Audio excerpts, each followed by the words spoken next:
Nomination முடிவுகள் எல்லாருமே பார்த்துருப்பீங்க. பார்வதி வந்து நாமினேஷன் இல்ல. அவங்க பயங்கரமாக ஷாக் ஆகி பயங்கர ஹாப்பியாக இருந்தாங்க. இன்னைக்கு தான் நான் நாமினேஷனில் இல்லை அப்படின்னு சொல்லிட்டு. சரி, இப்போ யாரை நாமினேட் பண்ணாங்கங்கிறத பார்த்துடலாம். எஃப்ஜே வந்து சாண்ட்ராவையும் ரம்யாவையும் நாமினேட் பண்ணார்.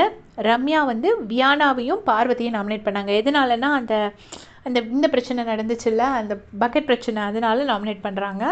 ரம்யாவை வந்து நிறைய பேர் நாமினேட் பண்ணியிருக்காங்க. மொத்தமாக ரம்யாவுக்கு 7 ஓட்டு கிடச்சிருக்கு. கமர்தன் வந்துட்டு சபரியையும் எஃப்ஜேயும் நாமினேட் பண்ணுறாங்க. சாண்ட்ரா வந்து வியானாவையும் எஃப்ஜேயும் நாமினேட் பண்ணாங்க. அப்புறம் விக்ரம் வந்து சாண்ட்ராவையும் ரம்யாவையும் நாமினேட் பண்ணார். திவ்யா வந்து வினோத்தையும் கமருதினியும் நாமினேட் பண்ணாங்க. அமித் வந்து எஃப்ஜே அண்ட் ரம்யா. ஆதிரை வந்து கமருதினியும் எஃப்ஜேயும் நாமினேட் பண்ணாங்க. பார்வதி வந்து சபரி அண்ட் ரம்யாவை நாமினேட் பண்ணாங்க. வினோத் வந்து சபரி அண்ட் ரம்யா. அப்புறம் சுபிக்ஷா வந்து சபரி அண்ட் கமருதன். அப்புறம் சபரி வந்து வியானாவையும் வினோத்தையும் நாமினேட் பண்ணாங்க. கனி வந்து ரம்யாவையும் சாண்ட்ராவையும் நாமினேட் பண்ணாங்க. வியானா வந்து ரம்யா அண்ட் சபரி. அரோரா வந்து வியானா அண்ட் சபரி.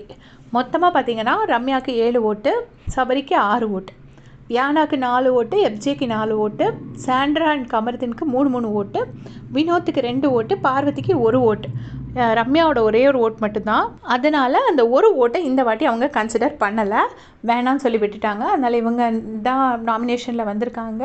இந்த வீக் 99% ரம்யா வெளியே போயிடுவாங்க. கூட போகிறது எஃப்ஜேவா, வியானாவா, இல்லை ரம்யா தனியாக போகிறாங்களாங்கிறது தான் என்னை பொறுத்தளவில் கொஸ்டின். உங்களுடைய கருத்தை சொல்லுங்கள். யார் போவாங்கன்னு நினைக்கிறீங்கன்னு மறக்காமல் சொல்லிட்டு போங்க. Thanks for